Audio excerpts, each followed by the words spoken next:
नमस्कार दोस्तों, स्वागत है आपका हमारे चैनल मार्क्समैन इन फिजिक्स पर।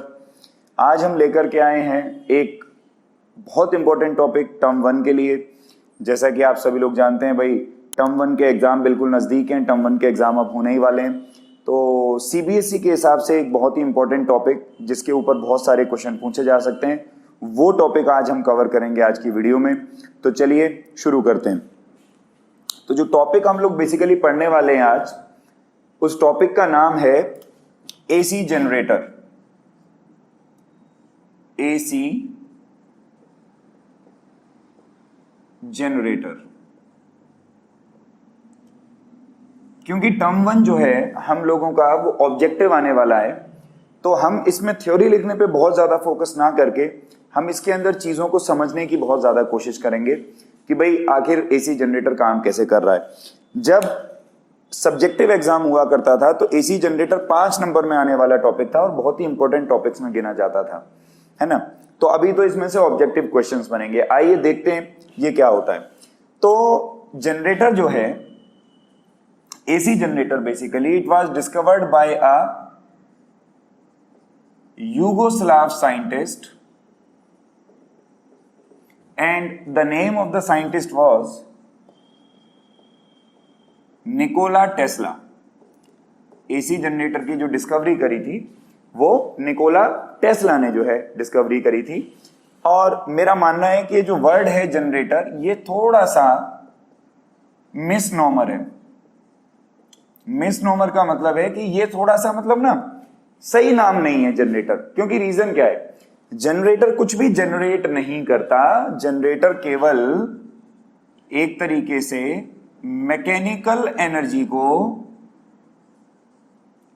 कन्वर्ट करता है इलेक्ट्रिकल एनर्जी में। तो जनरेटर बेसिकली क्या करता है, मैकेनिकल एनर्जी का कन्वर्जन कर देता है इलेक्ट्रिकल एनर्जी में।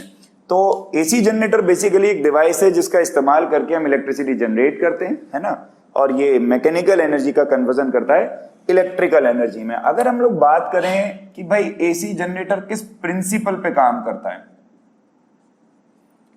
The principal on which it works, so basically it works on the principle of EMI, electromagnetic induction के प्रिंसिपल पे काम करता है भाई एसी जनरेटर।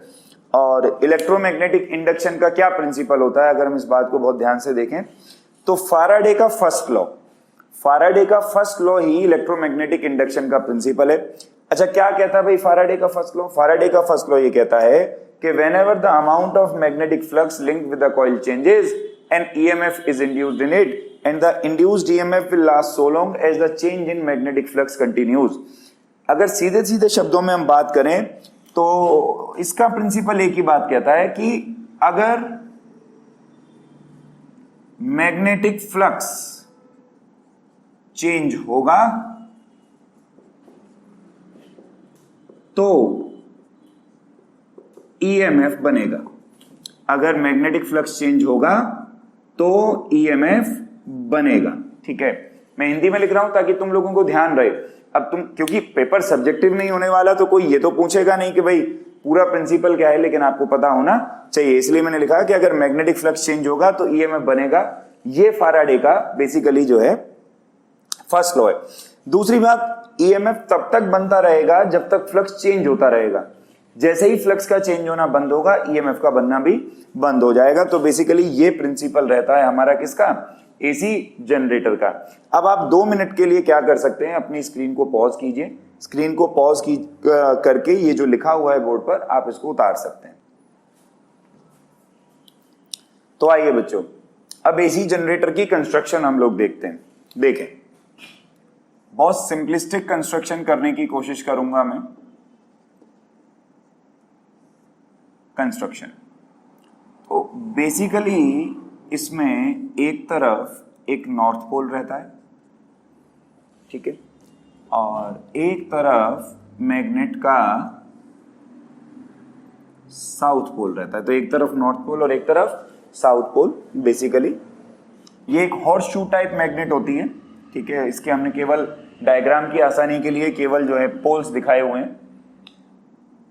इनके बीच में एक रेक्टेंगुलर कॉइल होती है इस तरीके से, लाइक दिस। यहां पर ये स्लिप रिंग्स होती हैं और ये कार्बन ब्रशेस रहते हैं ऐसे, वायर कनेक्ट करके, और ये आपका लोड रजिस्टर होता है RL। तो इसको हम बोल देते हैं कार्बन ब्रश B1, इसको हम बोल देते हैं कार्बन ब्रश B2, ये स्लिप रिंग S1, ये स्लिप रिंग S2, ये कॉइल हम बोल देते हैं ABCD, इसमें करंट बनता है। एक्चुअली अगर तुम बहुत ध्यान से देखोगे, सबसे पहली चीज B1 B2 क्या है, यहां पे लिख लेते हैं। B1 B2 कार्बन ब्रशेस हैं, they are carbon brushes. Basically ये ग्रेफाइट के बने हुए होते हैं, इसीलिए इनको हम लोग कार्बन ब्रशेस बोलते हैं। ये कनेक्शन के लिए इस्तेमाल होते हैं। S1 S2 आपकी स्लिप रिंग्स होती हैं,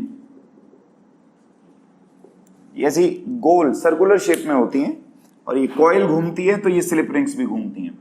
तो कार्बन ब्रशेस का अरेंजमेंट केवल इसलिए लगाया जाता है ताकि हम आउटपुट ड्रॉ कर सकें, क्योंकि इस वायर को जिससे आउटपुट ड्रॉ करना है उसको डायरेक्टली स्लिप रिंग से हम नहीं जोड़ सकते, क्योंकि स्लिप रिंग घूम रही है तो उसके साथ हमारी वायर भी घूमने लगेगी और फिर इवेंचुअली वो ब्रेक हो जाएगी। तो हम क्या काम करते हैं कि जैसे ये हमारी स्लिप रिंग है तो इसके साथ हम कार्बन ब्रश को ऐसे ना प्रेस कर देते हैं, EMF स्लिप रिंग में बनता है, उससे कार्बन ब्रश में आ जाता है और हम इस पे अपना वायर कनेक्ट कर देते हैं, जिससे हम लोगों को सप्लाई मिलती है। RL जो है हमारा वो एक लोड रजिस्टर है। तो RL जो है बेसिकली वो हमारा एक लोड रजिस्टर होता है, ठीक है। लोड रजिस्टर क्या चीज है समझ लो, जिसके अक्रॉस हम लोग आउटपुट ले रहे हैं। जैसे मान लो इस जनरेटर ने जो करंट बनाया, जो बिजली इस जनरेटर ने बनाई, अगर उसका इस्तेमाल मैं एक बल्ब को जलाने में कर रहा हूं तो वो बल्ब मेरे लिए लोड रजिस्टर है। अगर उस इलेक्ट्रिसिटी का इस्तेमाल सपोज करूं मैं अपने पूरे घर में कर रहा हूं तो मेरा जो पूरा घर है वो मेरे लिए एक लोड रजिस्टर, मतलब लोड रजिस्टर का मतलब है जिसके अक्रॉस मैं आउटपुट ले रहा हूं उसको मैं लोड रजिस्टर बोलूंगा, ठीक है ना। तो ये हुआ RL हमारा लोड रजिस्टर है, और N और S नॉर्थ और साउथ पोल हैं of a horse shoe type magnet. ये बेसिकली इलेक्ट्रोमैग्नेटिक होती है, तो ये इसके नॉर्थ और साउथ पोल है ना। और ABCD जो है वो एक रेक्टेंगुलर कॉइल है। ABCD जो है वो एक रेक्टेंगुलर कॉइल है। अगर आप ध्यान से देखो, थोड़ा सा अगर हम लोग ध्यान से समझें तो एक बात समझ में आएगी। जैसे मैं मैग्नेटिक फील्ड लाइंस बनाऊं, ब्लू कलर से मैं बना रहा हूं, तो फील्ड लाइंस ऐसे बनेंगी, they are the field lines basically, right, like this. अब आप सोचिए जब ये कॉइल ऐसे घूमेगी तो ये घूमते time in magnetic field lines को कट करेगी, और अगर मैग्नेटिक फील्ड लाइंस को कट करेगी तो बेसिकली इस कॉइल के साथ लिंक्ड मैग्नेटिक फ्लक्स की वैल्यू चेंज होगी।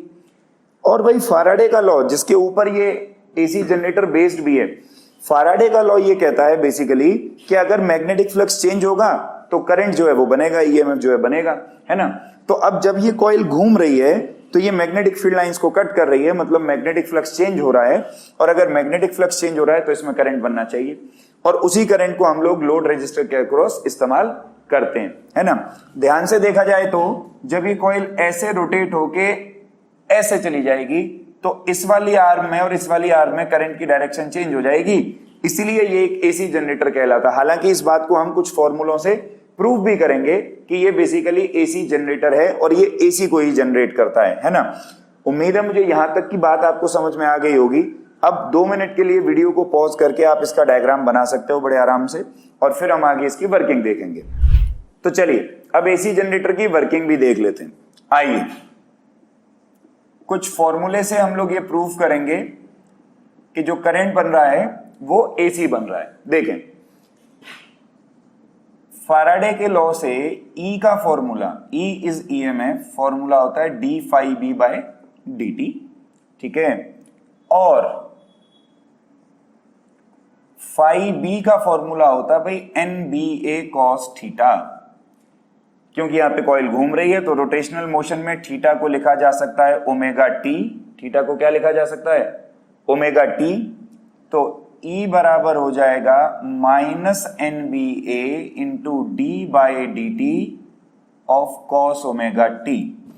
कॉस ओमेगा टी का हम लोग डिफरेंशियल करें तो -NBA into minus sign omega T into में ओमेगा, माइनस ने माइनस को मार दिया तो बचा क्या? NBA omega sine omega T.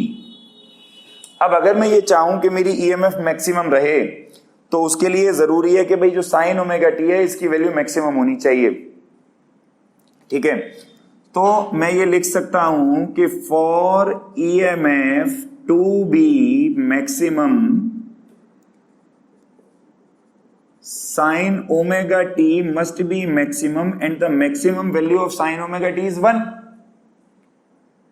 तो sin omega t की मैक्सिमम वैल्यू 1 है, ये हम पुट कर देते हैं और मैं साथ के साथ ये लेट कर लेता हूं कि let maximum EMF be E naught. मैंने लेट कर लिया कि जो मैक्सिमम EMF है वो E नॉट है। तो अगर साइन ओमेगा टी की वैल्यू मान लो मैं 1 पुट कर दूं तो ये E की जगह भी E नॉट आ जाएगा क्योंकि अब EMF हो जाएगी मैक्सिमम। तो E नॉट का फॉर्मूला बना NBA ओमेगा। ये फॉर्मूला वैसे भी तुम लोगों के अलग से भी काम आ सकता है न्यूमेरिकल्स में। कई बार एग्जामिनर पूछ लेता है कि बताओ मैक्सिमम EMF कितनी इंड्यूस हुई, है ना, तो NBA ओमेगा आप वहां पर यूज कर सकते हैं। ठीक है जी, तो अब क्या काम करना है, इस E नॉट की वैल्यू को इस इक्वेशन में वापस से आप सब्स्टिट्यूट कीजिए और आप सब्स्टिट्यूट करेंगे तो इक्वेशन बनेगी E बराबर E not sine omega t. ये इक्वेशन इसलिए बनी क्योंकि NBA ओमेगा की जगह हमने पुट कर दिया E नॉट। अच्छा, अगर इसी इक्वेशन को दोनों साइड रेजिस्टेंस से डिवाइड कर दूं तो आप ध्यान से देखें, E by R ohm's law है और करंट की इक्वेशन बनेगी I बराबर I naught sine omega t. ये जो इक्वेशन है ये AC की इक्वेशन है। This is the equation of AC। ये जो इक्वेशन बनी है भाई ये AC की इक्वेशन है क्योंकि साइन कर्व है। AC की दो ही इक्वेशन होती हैं, या तो साइन कर्व होगी AC की इक्वेशन या कोसाइन कर्व होगी। इसको अगर हम लोग प्लॉट करके देखते हैं ना ग्राफ पर, AC की इक्वेशन को इस तरफ ले लें I और इस तरफ अगर हम लोग ले लें T तो ये कुछ ऐसे प्लॉट होगी। ये होगा 0, ये T/2 और ये T। इससे ये प्रूव हो जाता है कि ये जनरेटर जो करंट बना रहा है बेसिकली वो कैसा करंट है? AC करंट है। CBSE लेवल में AC जनरेटर में केवल इतना ही है। उम्मीद है कि ये जो कुछ मैंने समझाया आपको एकदम से समझ में आया होगा। ठीक है, अगर फिर भी कोई आपको प्रॉब्लम रह जाती है लगता है तो आप कमेंट सेक्शन में जो अपनी प्रॉब्लम्स हैं वो उनको पूछ सकते हैं। अगली बार अगली वीडियो में ऐसा ही कोई इंटरेस्टिंग सा डिवाइस हम वापस से लेकर के आएंगे। आज के लिए इतना ही। उम्मीद है आपकी स्टडीज अच्छी चलेंगी और इस वीडियो से आपको बहुत हेल्प मिलेगी। धन्यवाद।